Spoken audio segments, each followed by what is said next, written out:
Hello बच्चों, मैं जयनाथ राय, जीव विज्ञान शिक्षक। बच्चों, आज हम जीव विज्ञान की इस कड़ी में कक्षा 12 विषय जीव विज्ञान पाठ पहला है, जिसका नाम क्या है? जीवों में जनन, रिप्रोडक्शन इन ऑर्गेनिज्म। इसके तहत आज एक विशेष इम्पॉर्टेंट टॉपिक पढ़ेंगे, जिसका नाम क्या है? जनन। इसको इंग्लिश बोलते हैं रिप्रोडक्शन। जनन क्या है? एक जीव वैज्ञानिक प्रक्रम है जिसके तहत कोई जीव अपने से छोटे जीव को क्या करता है? उत्पन्न करता है। अर्थात कह सकते हैं अपने समान संतति उत्पन्न करने की विधि को ही हम क्या बोलते हैं?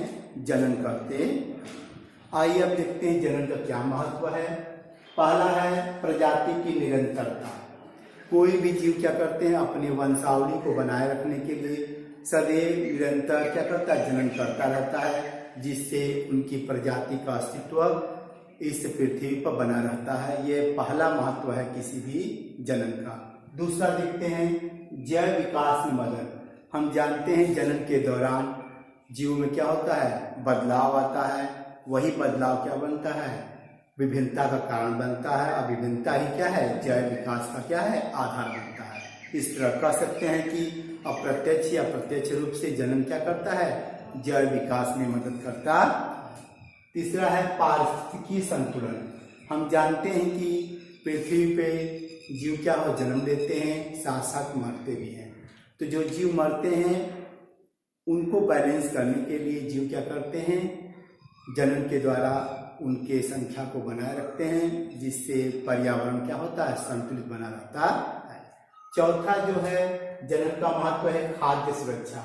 हम जानते हैं कि इतनी बड़ी जनसंख्या हमारे भारतवर्ष में या संसार में बढ़ रही है। इस बढ़ती हुई जनसंख्या को यदि जिंदा रखना है तो जीव क्या करते हैं? जनन करेंगे, चाहे वो पौधे हों चाहे वो जंतु हों। इनके जनन के वजह से ही क्या होता है? जो खाद्य की समस्या है वो क्या होती है? सुधार में। अब हम देखते हैं क्या जनन के प्रकार, टाइप्स ऑफ रिप्रोडक्शन। जनन दो प्रकार के होते हैं, सामान्यतः अलैंगिक जनन, दूसरा है क्या? लैंगिक जनन। अलैंगिक जनन को हम बोलते हैं एसेक्सुअल रिप्रोडक्शन, जबकि लैंगिक जनन को बोलते हैं क्या? Sexual reproduction. इसको हम अंतर के माध्यम से देखेंगे, क्योंकि बोर्ड परीक्षा में यह अंतर के रूप में भी आता है। तो पहला अंतर देखते हैं अलैंगिक और लैंगिक जनन में। नंबर 1 है जनन। अलैंगिक जनन में जो जनक होते हैं, पेरेंट होते हैं, वो सिंगल होते हैं, जबकि लैंगिक जनन में जनक क्या होते हैं? 2 होते हैं। दूसरा अंतर, अलैंगिक जनन के दौरान युग्मक निर्माण अनुपस्थित। इट मीन्स युग्मक का निर्माण नहीं होता। नर युग्मक मादा युग्मक का निर्माण अलैंगिक जनन के दौरान नहीं होता है, जबकि लैंगिक जनन के दौरान युग्मक का निर्माण होता है। अर्थात नर युग्मक और मादा युग्मक का निर्माण होता है। तीसरा अंतर, अलैंगिक जनन के दौरान समसूत्री विभाजन होता है। माइटोसिस डिवीजन होता है अलैंगिक जनन के दौरान, जबकि अलैंगिक जनन के दौरान समसूत्री विभाजन भी होता है और अर्धसूत्री विभाजन भी होता है। Mitosis cell division as well as meiosis cell division, दोनों प्रकार के विभाजन जो होते हैं लैंगिक जनन में देखे जा सकते हैं। चौथा अंतर है अलैंगिक जनन के दौरान जीवों में विभिन्नताएं उत्पन्न नहीं होती हैं, जबकि लैंगिक जनन के दौरान जीवों में विभिन्नताएं उत्पन्न होती हैं।